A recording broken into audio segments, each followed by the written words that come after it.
as you sit there and eat your lunch, for those of you who've taken the meat dish, the meat industry is about 1.4 trillion US dollars in total addressable market globally. And it's growing about 3% compound annual growth rate, driven by population growth and increasing wealth. And it's probably one of the few industries that has yet seen significant disruption. But we at Jefferies think disruption of meat and protein is definitely on the way. And for those who kind of followed what happened with the Beyond IPO, I think some of the valuations we kind of saw they might actually reflect the expectation of this disruption. So it gives me great pleasure to welcome someone to the stage to talk about this whole disruption in meat, alternative meats. Someone who I've known for probably a decade, I think, maybe more. Matt Murray, he's a senior advisor and part of the investment committee at an organization called Brink. And for those of you who don't know Brink, they're an organization which acts as an accelerator for entrepreneurs, focused on Internet of Things, food technology, alternative energy, and drones as well. In the food tech space, Brink have probably made more than 20, probably 25 investments in food technology, including plant-based proteins, cellular-based meat, as well as insect proteins, something I get asked about sometimes, and food software as well. Matan has, prior to being in this accelerator space, has also worked for some pretty well-known private equity organizations over in China, and also spent some time on my side of the fence in the sell side as well. So he's got a pretty broad professional background. I think though what I want to emphasize before I ask him to come up and speak, and it always comes across whenever I meet with him, Matan is a guy who is properly passionate about some of the things that he invests in, and we engage in heated debates about my meat consumption versus his kind of non-meat vegan lifestyle. And what really jumps out is the passion. He really believes in a lot of this stuff, but thinks about it and comes at it with a real hard-nosed financial approach. And he's definitely, through his organization, putting his money where his mouth is and investing in this trend. So I think no better person to have come and talk to you about something that could disrupt a very, very, very large industry. So I'm going to ask him to come up and run through quite a few very colorful and photographic slides, and hopefully you'll get a sense of some of the passion that he has for this topic. Matt, over to you. Thank you. Thanks so much. You're welcome. Thank you, everyone. So,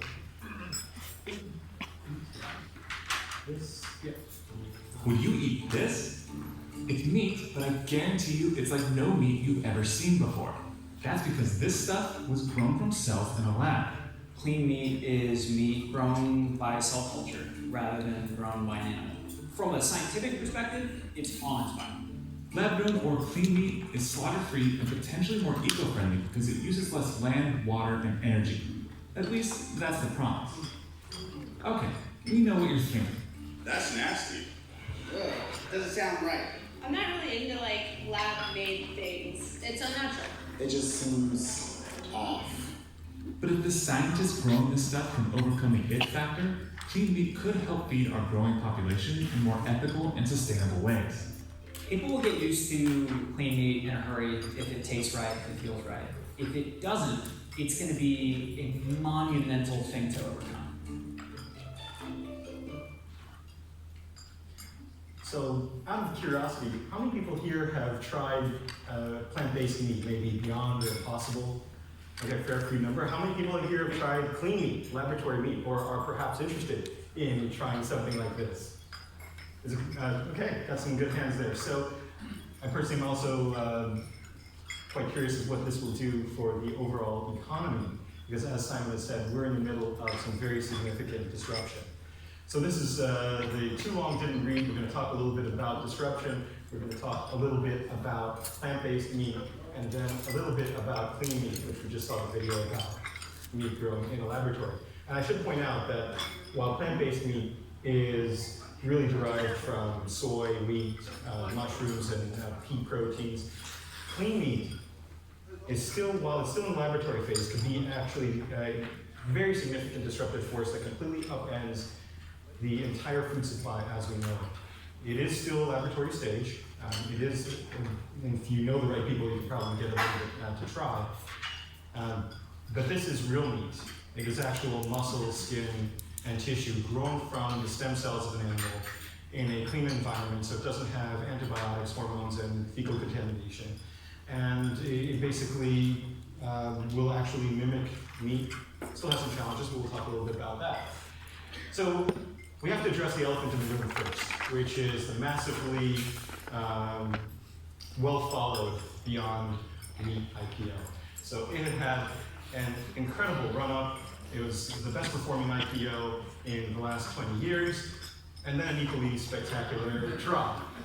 And a little bit of technical analysis kind of reminds me of the boa constrictor that swallowed an elephant from The Little Prince. I would say that this points to both amazing potential, but also real challenges around this industry. So the investing public got very excited about being able to invest in disruption in food. Food has been largely unchanged in 150 years since the industrialization of food. And we're very enamored by the idea of this company and having exposure. It's the only real pure play you can get in terms of investing in food tech. But at some point, the public very quickly realized that there's still some real challenges to this. First of all, you have some very significant incumbents, which are the big meat and food companies, all of whom, after the success of the IPO of Beyond, started to announce that they were launching their own plant-based alternatives, or their hybrid alternatives, part meat, part plant.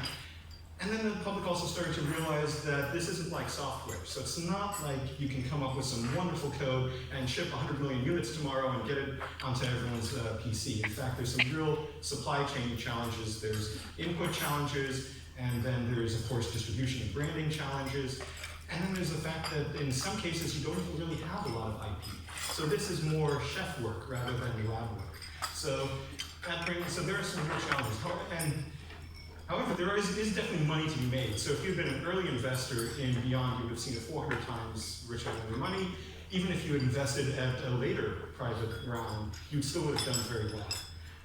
So this does really get the investor interested and curious. At this point, a lot of because Beyond is the only publicly traded name, you are investing, if you're in the space, on the private side.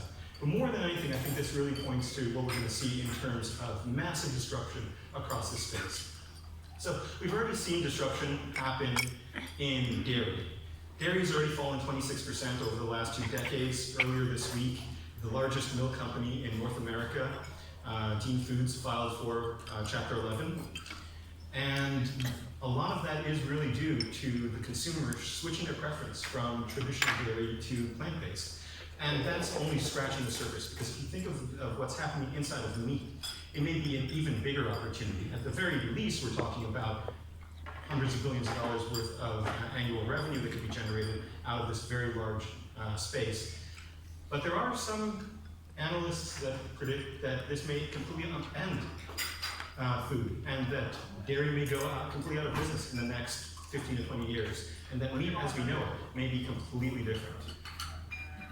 These are some of the estimates that have been out there. I should say Simon has written a wonderful report, and Jefferies predicts this to be a $240 billion industry by 2040. There are other estimates. AT Kearney's in particular have been very aggressive. They believe this is a $370 billion sector. And what they're pointing to is that while consumption of meat overall is going to go up, that traditional meat is going to be displaced by plant-based and clean meat. And for those who maybe think that this is a little bit crazy, right, that meat could actually be upended, sometimes when new technologies come in, I think of the car and its disruptive nature. So this is New York, Fifth Avenue in 1900, and these are all horse-drawn carriages. I don't know if any of you are able to spot the car, but where's Waldo? And there's the car in 1900. And then just 13 years later, it's impossible to spot the horse. And so what's happening in this food? It's basically, I'd say, 4 factors. It is changes in consumer preferences. It's governments who are increasingly supportive and actually putting in place these programs to encourage the reduction of meat consumption in favor of other alternatives. It is price rise. We're all sitting here in Hong Kong very acute of what's happened in China in terms of meat prices. And prices as consumption, as demand for meat consumption globally rises, we can, I think, anticipate that going up even higher. And so that's going to drive additional consumption into protein alternatives, be they plant-based or clean meat. And then over the last 10 years, we've started to see some real innovation in food. Beyond is one example, Impossible Foods is another, which has been very prominent, and the introduction of plant-based milks as well, and then what's coming on the horizon, I think, is really exciting in terms of clean meat. So one of the key drivers, the world's getting richer. 50% of the world in 2018 already hit middle class, and that's in the next 10 years anticipated to be 2/3 of the world. And the middle class wants meat. It is an inordinate amount that's already being produced. We have more than 70 billion livestock that are being grown every single year. And that's going to, and as that meat consumption continues to grow, call it somewhere between 3 to 4% a year, but may even accelerate as the middle class grows, we're stuck with a real problem, which is that we don't have very much land. So only 10% of the world's land is farmable, and we're already using 77% of it to grow animals. So the problem further is that the animal is a very inefficient way of getting protein. So this is a burger, it uses enormous amounts of grain, of energy, of water, and if you look at what can be done with plant-based, it's just a fraction of that. Meat is also a gross polluter. Cows are responsible for, livestock are responsible for somewhere north of 18% of global CO2. And plants don't have that same sort of impact. And so there's the externalities, and then there's what's happening on the government side. So in China, there was always the concern of what would happen if there was a trade war, and it was a very theoretical kind of risk. And so Beijing stockpiled lots of meat in a strategic reserve. But it went, under the Trump administration, from being theoretical to being actually very real. And coupled with the swine flu, and it's the third major swine-related epidemic in the last 15 years. You've seen massive cullings of the herds, you have a meat shortage, and the prices have gone up by 70%. And that has led the Chinese government to put together the idea of cutting meat consumption in China by 50% over the next 10 years. And they're putting in place programs to make that happen. So there are now government funds and government accelerators that are specifically driving towards the reduction of meat consumption. 39% of Chinese consumers have stated they want to reduce their meat consumption. Of course, the consumer might state that, but then they still want to have the foods they like. So something needs to step into that gap. And that leads to the rise of the flexitarians. And so this is not just a China trend, this is a global trend.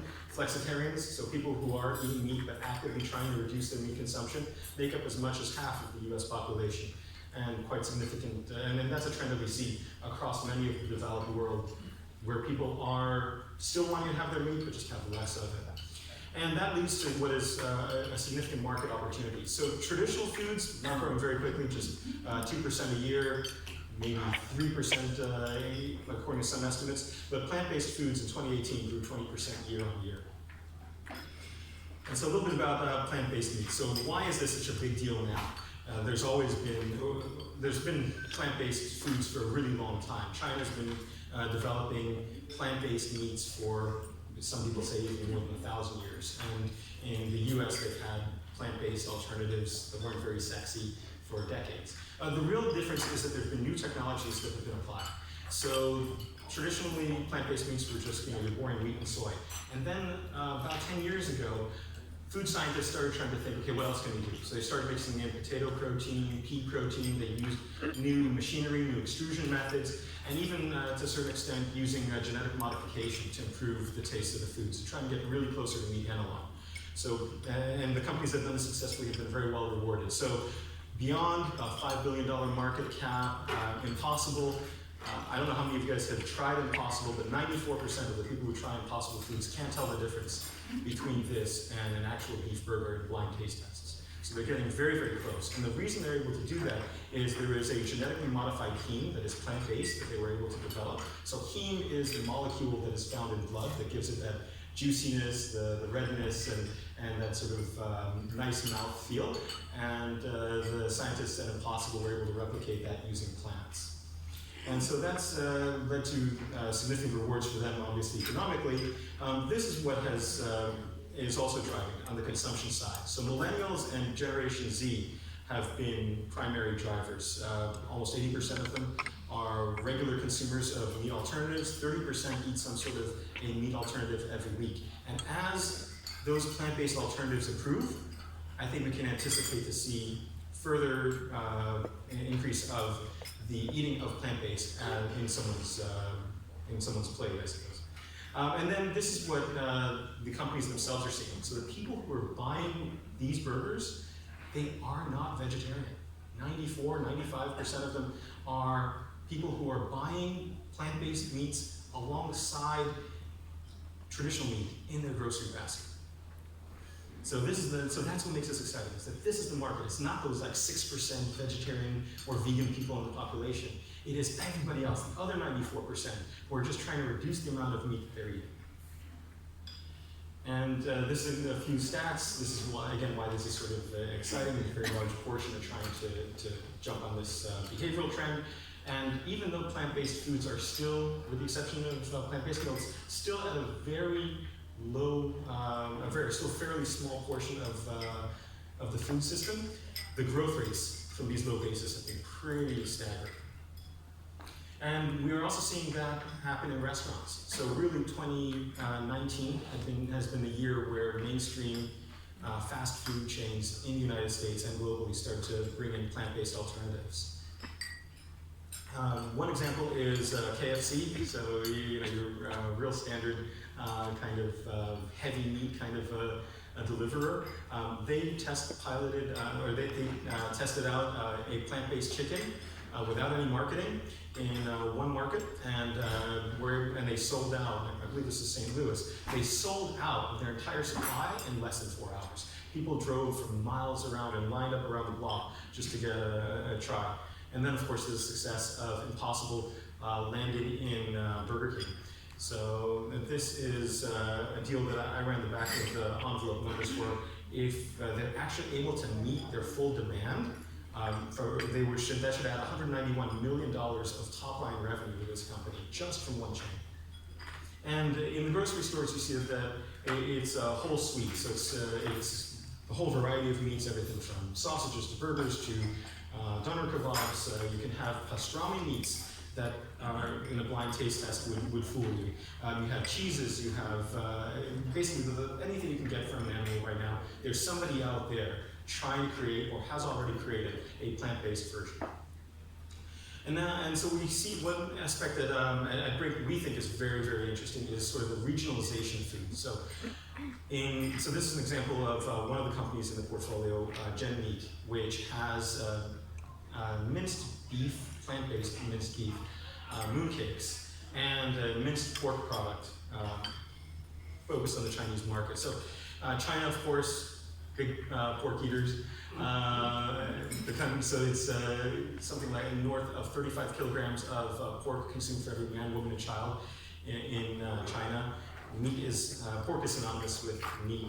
And if you look at the types of products that have come out of Europe and the United States, they really are not focused on the China market. They're trying to disrupt the burger industry. They're trying to do things in dairy. Not as much globally has been done relative to the Chinese market, but you do see locally grown companies that are focusing in on minced pork and local varieties. This is a Hong Kong-based minced pork company.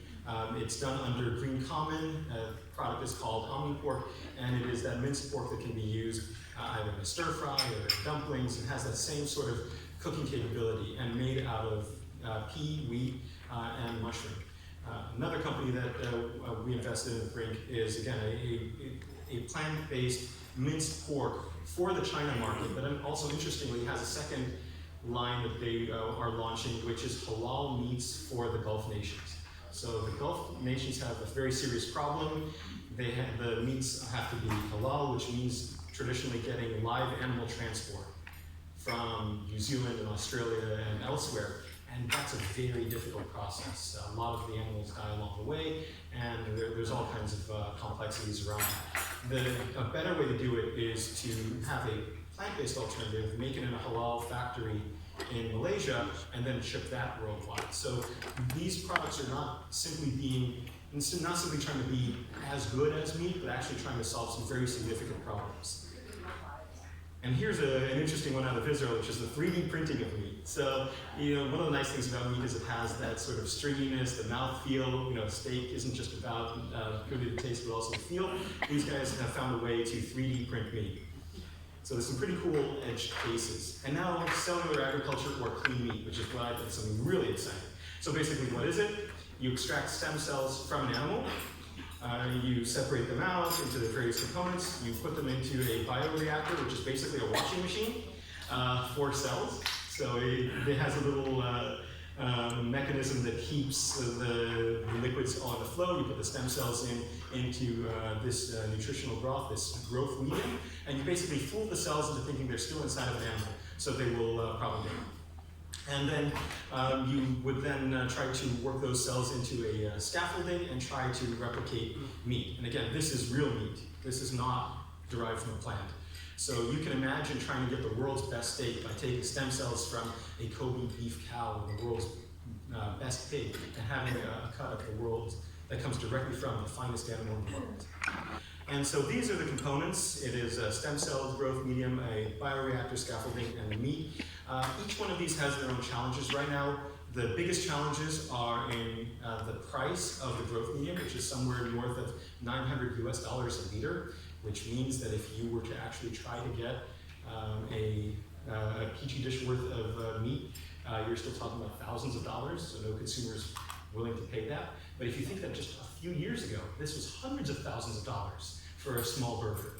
If you follow those cost curves down, we could be seeing within the next few years a burger that you can have, which is at the same cost or maybe even less than you're currently paying for a traditional burger, and doesn't have the hormones, the antibiotics, and all the other contaminants. And so these are sort of the main hurdles. Cost is obviously the biggest one. Government regulations, there's no structure for how to deal with these products. One company called Just out of San Francisco was trying to launch chicken nuggets in the Asian market for the last year and a half, and they're running into regulatory hurdles. And then, of course, there's the challenges around infrastructure. So we don't have massive bioreactors for creation of meat. But these are all things that can be addressed. And on the infrastructure side, it's a potential investment opportunity. On the growth medium side, it's probably the single biggest bottleneck. It's all made to pharmaceutical grades. It's very expensive. Someone's got to come out there and invent a way of driving that cost down and making food grade meat, growth media. And it's also not universal. So different media can have better results with different cells. And that also, and another aspect is as new media are being tried and people are using chemical media, there's toxicity issues. So media is the biggest issue. And then the other is trying to figure out, which cells will grow best. So when selecting when thinking about which clean meat products one might want to invest in, there's basically several vectors that I would use. I consider three things. So one is it a type of meat that is very expensive traditionally? So foie gras is sort of the perfect clean meat, right? Because it costs just so much per unit. Number two, is it a simple and rapidly growing cell structure? So again, the liver cells are very straightforward. Just said that they have very good luck growing duck and chicken, particularly. Other animals may be more difficult, but there are companies, basically, anything you can think of on the meat side, there's somebody now trying to grow that from stem cells. That's chicken, beef, pork, etc. And one out of Singapore called the Stock Meat, which is growing lobster and crab and has been massively oversubscribed even as a first round of funding. And then there's also a problem on the texture. So scaffolding is still an issue. So the products that a lot of these clean meat companies are launching first are chicken nuggets, they are pâtés, they are faux bois kind of things, because you don't need to have structure. So the structure hasn't yet been worked out. And then there's the challenge around the reusability of stem cells. And so one example here from Hong Kong is Avant, which is a company that is doing fish maw. And again, this sort of meets those three vectors that make it work. So fish maw, traditionally, very, very expensive, hard to extract from fish. And so there's already a consumer willingness to pay. So for them, trying to drive the price point down, it doesn't need to go nearly as far down. And the other is that because it is a fairly simple cell end product, it grows very, very quickly. They also, as a fish, because it's a cold-blooded animal, the conditions inside of the bioreactor aren't nearly as stringent, so it's easier then to grow. And so they've had some very good success. These items were demoed just a month ago here in Hong Kong. There's salmon from a company in the United States called Wild Type. There is a company out of Israel doing steak with texture and structure called Aleph Farms. And then with that, I think I should, since it's an investor conference, we should talk about the dollars and cents and try to figure out where there's opportunities in all of this. So, important to point out, it's not just, forward-thinking, crazy VC-type people that are investing in this space. The incumbents have climbed aboard this bandwagon. So the traditional meat companies have been significant investors in this space. Tyson Foods is one that has been very aggressive in terms of investing in both plant-based and cellular and clean meat. The CEO of Tyson has come out and said that he wants the company to be seen as a protein company, not as a meat company, and that if they could get meat without the cow, for sure they would try to do it. Because companies like Tyson, which is one of America's biggest meat companies, is fully aware of the challenges of growing animals to try to get protein, right? They're expensive to grow, it's dangerous for the workers, you have to continuously give them antibiotics and hormones, and they can't really get additional growing efficiencies. And as you have all those new middle class, global middle class folks trying to get meat, a company like Tyson knows that they have to come up with other solutions. So they've been investing in Future Meat out of Israel, in Memphis Meat, which is out of the United States. Cargill is on this bandwagon. And that's something to consider if you are looking at investing in this space, is that the incumbents have a very significant role. Now, on the positive side, the M&A environment and the exit environment for early stage investments has been very solid. You've had some very significant M&As. The big incumbent companies have been more than willing to pay up because they're seeing that their future can be very significantly disrupted. So they're investing in their own disruptors and they're trying to add additional products onto their product line. I think you'll see that eventually a lot of these incumbents will end up launching hybrid products. So Tyson has already announced a hybrid where it's going to be some percentage ground beef, some percentage plant-based. And then in terms of investment, you've had some significant investment on the plant-based side. Plant-based meat has been really an investable area for almost 10 years now. Beyond was incorporated a decade ago, Impossible has also been incorporated around that same time. They've only just now gotten their products to market in the last couple of years, but this space has been one that investment has been in for some time. And you can really see that last year was very healthy from an investment standpoint. Clean meat is still much newer. So this is still all laboratory stage stuff. The companies are keeping their IP and secret sauce pretty close to the breast. And it's hard to tell who the winner is going to be. Because unlike plant-based meat, where you're really taking a bet on some good branding and distribution capabilities of the teams, when it comes to clean meat, you're really betting on the science. And one or two, or maybe a handful of companies might end up becoming the category killers if they're able to sort of solve all the riddles. So so also very interesting area, but much newer from an investment area. And then in terms of what this means from an investment standpoint relative to other sectors, we're still just really at the beginning, right? So other things like cannabis or ag tech, is completely dwarfing what's happening in plant-based meat and cellular agriculture. And these are a few areas that we think are particularly interesting to invest in. So we really like the meat and seafood center of the plate kind of replacements. So thinking really more about penicillin rather than vitamins, the must-have rather than the nice-to-have. So we tend to steer ourselves a little bit away from things like condiments and really focus in on those big things that are going to move the needle for consumers. And on the clean meat and cellular agriculture side, there's a couple of companies inside of our portfolio now that we're particularly excited about. And this is sort of the red ocean, blue ocean kind of way of thinking of the world. So I would say that things like dairy replacements, especially in just milk, has already been largely done. Burgers, you're entering already into a very competitive space. Things like sausages and so on, more or less done. But there's other areas that haven't been touched. Things that have that no one has sort of emerged as a winner, and then of course the regional aspects of it. So the way that China eats food is completely different than how Latin America eats and Europe, and trying to have winners emerge within those markets who not only understand how the local consumer eats food, but also is able to strike the right branding tone and get the right kind of distribution is the kind of things that we look for. And these are some of the little touch points. Basically, same thing as you would look for in any venture. You're looking for a technology moat. You're looking for a team that can really execute on the branding and distribution side, and you're looking for products that are solving some very significant problems. And that's, I think, a pretty decent overview of this, so I would love to be able to answer any questions if you have any. Thanks. Yes. We'll go to Q&A, and so the usual, just put your hand up and someone will read the mic. I'm going to steal the first question, I think. So you mentioned Dean Foods, and they filed Chapter 11, I think, on Tuesday, US time. This was, this was one of the US's biggest milk producers. And so my question is about price.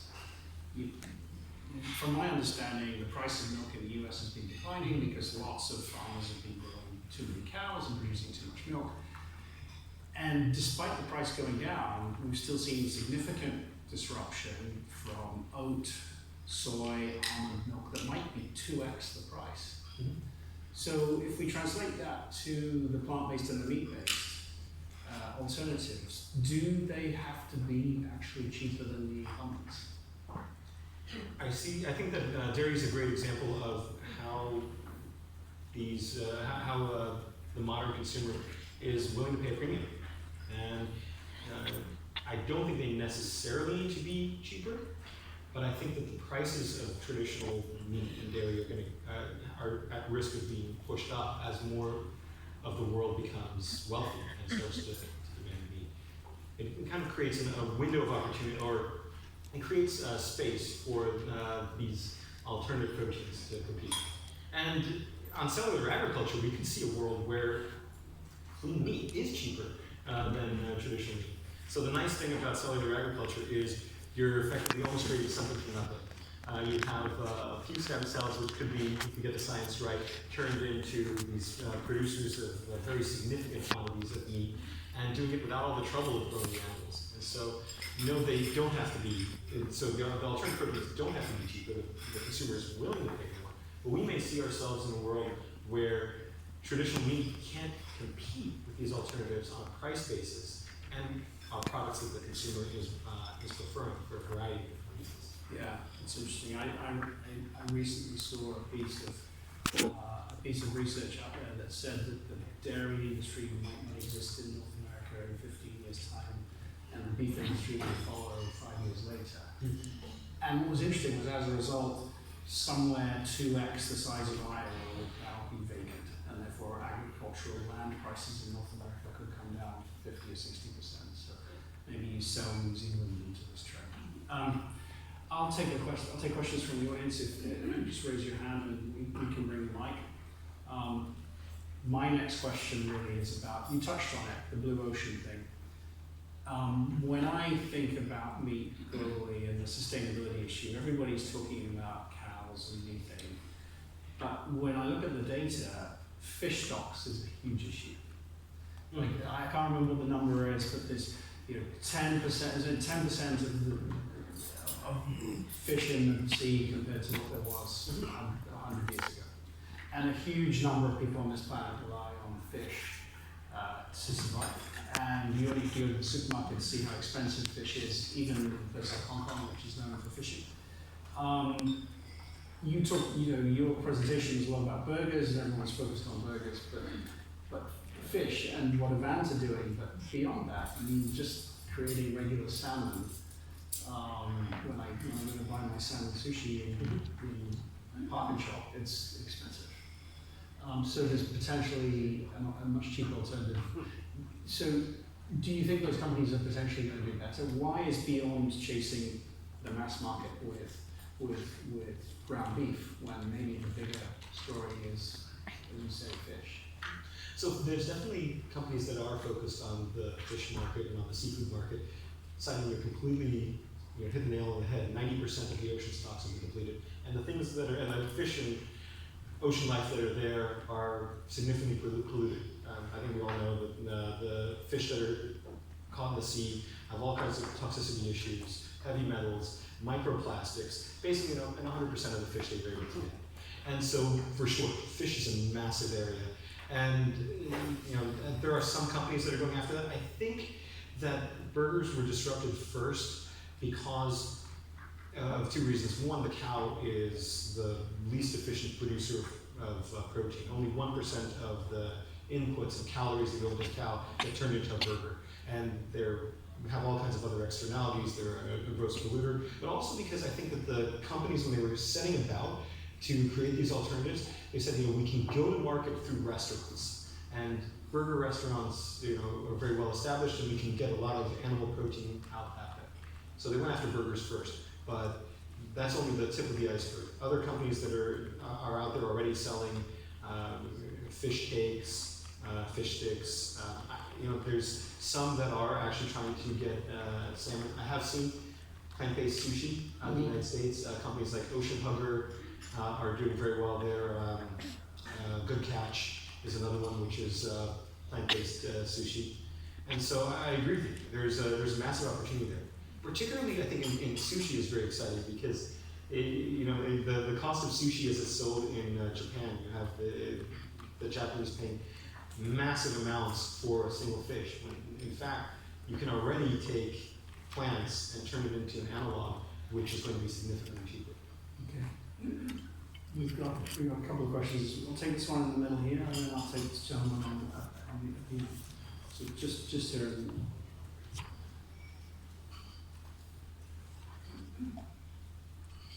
Thanks.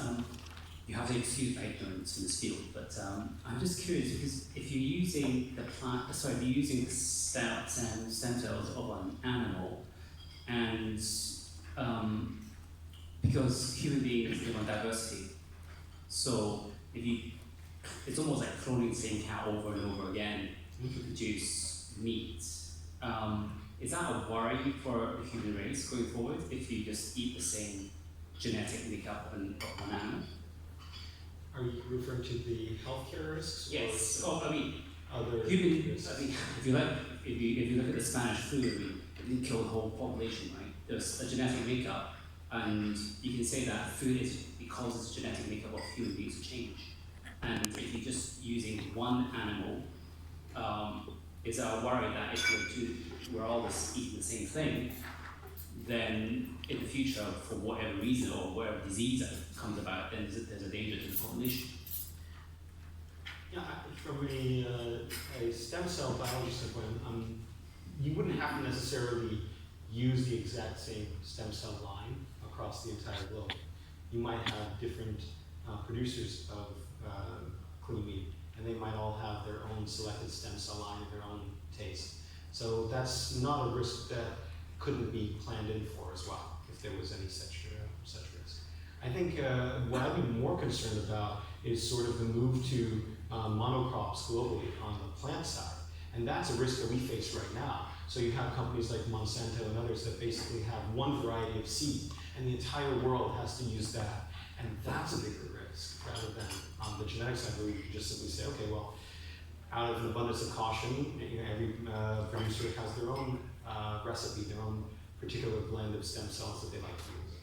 And I think there actually will be a competition for the best stem cell lines.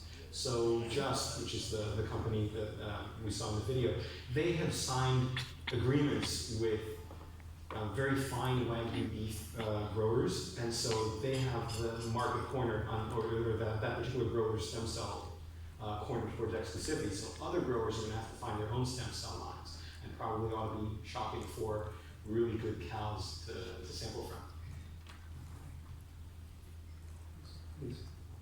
Yeah, it wasn't too dissimilar a question, but I'll choose an old one instead. Arguably or argumentatively,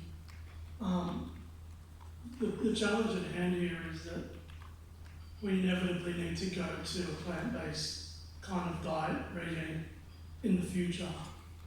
And we just struggle with the concept of facing the reality of eating things that are naturally produced and created. And there's some argument put forward that mimicking meat products just further propels or drives that argument that rather than facing the cold hard fact that naturally produced food is good for you, rather, we're now doing other things to do exactly what the meat industry was doing. And so how do we know that this isn't just another fad or evolution on that pathway to us just being larger plant-based eaters of natural plant-based foods? This is an interesting question. Well, you touched on, this guy's very passionate about plant-based lifestyle. I certainly would. So people like to have meat, and it's hard to get people to completely shift over to 100% plant-based. It also has a very significant market dynamic factor, right? Because you don't have a big broccoli lobby that's out there advertising. You have the Cattlemen's Association of the United States, you have Tyson. So the products that are getting advertised are these consumables. Yes, it would be less resource intensive if everyone went home and ate peas and potatoes. It's just, I think, really difficult to get the consumer moving in that direction. And so this is a way for us, or for the food industry, I should say, to deliver what the consumers want and do it in a way which also addresses some of the other things that the consumer wants in terms of ethics and environmental impact and so forth. So at the end of the day, this is really about choice and about giving consumers what they want, but giving them more totality of the package. My question's a bit more pointed. Just as you used that car example earlier, the horse and the car, I totally understand that change in taste needs to evolve, and this is a natural next progression. But is it sustainable long term? Is probably the real question. How do we know in 10 years' time that people just don't eat hummus or carrots as their primary source of protein rather than having to mimic meat? Do you see a time frame for that? So you're thinking about, so here's your question. How sustainable is this shift to alternative meats? Should we actually just skip this step and just all go to become vegetarians? What is the time frame? Do you see that in 100 years' time we're still going to have the same taste and want to have pork, or do you see that when pork's no longer available in this plant-based argument that people just didn't eat plants? I think the consumer wants to have meat, and it's hard to get away from that. I am very concerned about the survival of our species and what we're doing to the world, so maybe there will come a day when government just says there's a meat tax, and you try to drive the cost of meat out of reach. Actually, one of the biggest issues is subsidies. So a steak really should cost you about $70 a piece. It doesn't cost you that because various governments around the world are subsidizing. So China finds ways of keeping prices low. The United States opens up public land for grazing, so most cattlemen don't actually have to pay for the inputs to their animals. Brazil is finding new parts of the rainforest to turn into pasture land in order to keep delivering beef cheaply. So governments could make meat more expensive by either ending their support and subsidies of it, or they might have a meat tax. I think from a consumer standpoint, the consumer is going to continue to demand these types of foods that they've been accustomed to, the meat that they crave. So I'm not sure how it gets away from that from just a consumer demand standpoint, unless you were to actually try to legislate it out of existence. Maybe over time you'll have more and more consumers moving towards a plant-based diet, and I sure hope so, because even these plant-based burgers some are more resource intensive than the raw ingredients that go into them for sure, and they're definitely not healthy. So that's the one thing about the consumer that I think is really interesting, is that a lot of the Gen Z and millennials are buying plant-based burgers because they say, okay, I'm going to eat less meat, so it's going to make me more healthy. Actually, these are not healthier. They specifically figured out what the fat content is of burgers, and they put in coconut fat and coconut oil so they can make these burgers taste just as palatable as a beef burger. And there's all kinds of preservatives and things in there as well. So yeah, I mean, for the survival of the species and the health of the consumer, eat more broccoli, folks. But until we get to that point, this is an interesting analog. And from a social standpoint, if you are a flexitarian and you're trying to reduce, you're still going out with friends, you're still having dinners with your family, and this gives you an alternative to do that without necessarily eating an animal. And from a survivability standpoint, one of the things that has always shocked me is that just how much of this world we're devoting to feeding animals. So we have already enough food to feed the human population probably 4 or 5 times over. And we are instead choosing to raise 70 to 80 billion animals a year. And that just doesn't make any sense whatsoever if you think about it from a survivability and use of resource standpoint. Really the bigger challenge is how do we get the food to stay or to get to the people who need it most, and shift our diets so that we're not having as much of an impact. And presumably if you can make a 200 to 400x return on your investment in that step, that's quite attractive, right? Which is why you guys are investing. I have a question just here.